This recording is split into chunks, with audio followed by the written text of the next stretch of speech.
So during the time of the Cold War, Belgrade and Yugoslavia were in the middle ground. Actually, they were on good terms with both sides in Cold War, but they still had powerful military and they were cautious if something goes wrong. So if someone was to attack Belgrade, the guns would come out of here and a few more spots on Belgrade fortification. So this is the last defense line for Belgrade in a way. Luckily it was never used. Now it's empty, yeah, from the inside. So if someone wants to adventure, lift this and jump in. I'm kidding. Don't do that. Go on the underground tour of Belgrade, please. Okay, so for lower city, that's where in Middle Ages people were living here, and there was a fortification around it as well. Now it's a concert area, as you can see. Not many concerts take place here. And now Dance Warriors Festival is tomorrow. It was in Great Britain, in Japan, and it's hosted by Prodigy. They formed this. This festival, and this is the third country where they're doing it. Why Serbia? Well, they say they feel like a local band here, and they should, because they came here in 1995 when no one else wanted to come. They were the only ones who performed, only ones from other countries. They say they didn't know how important that would be for people here, but it was very important. Nothing was happening here, and then Prodigy came, so they say that energy was unexplainable at the time. Such hard time, and they came to our country, they came to Belgrade to perform. So therefore they went to Exit Festival later on, the festival in Novi Sad, for 3 times, and it was crazy. You couldn't feel the ground at any of their concerts because you're lifted by the crowd. It was crazy. So tomorrow it's going to be crazy here, definitely. Yeah, because they say they feel like a local band. There you go. Also, this is the place where Amy Winehouse had her last concert in her life, which lasted for about 20 minutes. Wasn't that good. She was a wreck on this concert already, and it was a big scandal because it was 40 euros to pay for this concert, which is a lot for Serbian standard, and everyone was very, very disappointed for seeing her. You know, the backup singers were only ones who were singing actually, and they paid 40 euros for 20 minutes of that. Okay, so from here we can see rivers of Belgrade. Sava River comes from that direction, Danube comes from that direction over there, and then Danube splits into 2 halves. You have one half of Danube here, the other half over there. So is any one of you physicist or a geographer? Let's see. You? What are you? Geographer. Okay, so this is confluence of Danube and Sava for you. Right. Yeah, everyone else can decide on their own. Physicists say this is the real confluence of Danube and Sava River because particles of water join each other here first, okay? And then geographers say that's the real confluence because that's the main route of Danube, and this is just a detour, yeah? You cannot count this as Danube. Danube just curved a bit.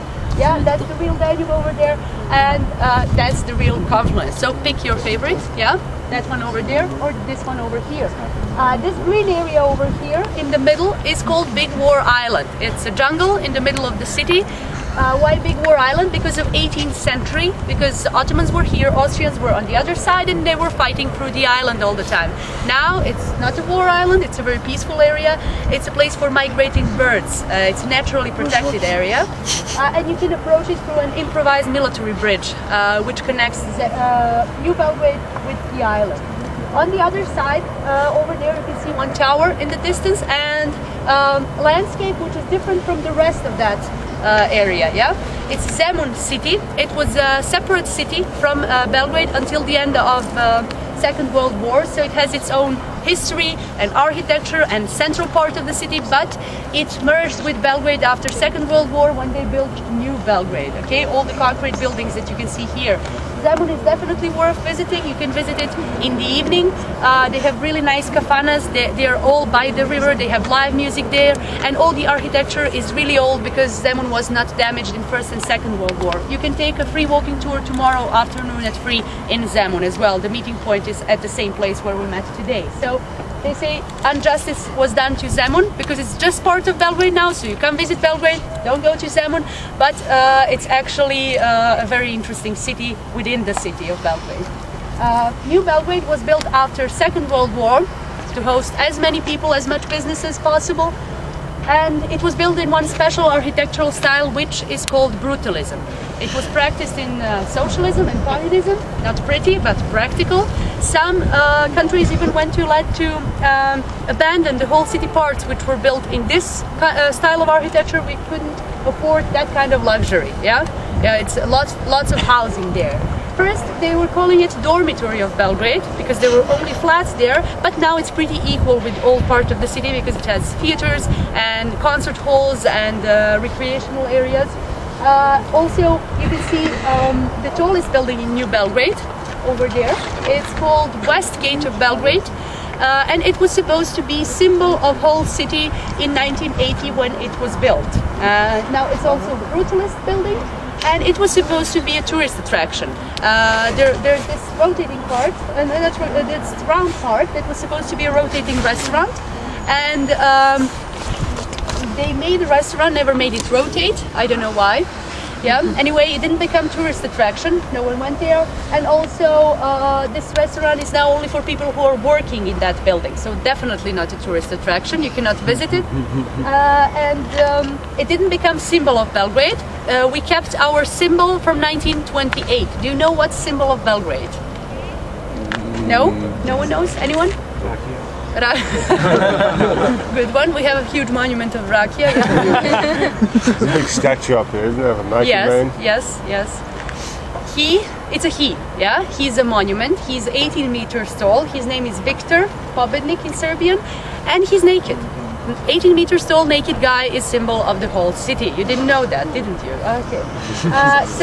They say it's very handy to have such a symbol nowadays because in 2011 Belgrade was proclaimed best party city in the world according to Lonely Planet. Okay, so maybe it's good to have a naked guy to symbolize a party city, but that's not why Victor is here. There's a much better reason for that, but I will tell you his biography when we reach him. He's here on the fortification, so you get to meet him. Okay, so we will make a break now because everyone likes to run around the upper city, yeah, explore it by themselves. So we will go. What now? Listen to me carefully because I will explain where we are meeting after 15 minutes. Okay? I think that plays in the footage. As he said when I said who's the band, he said I was a support.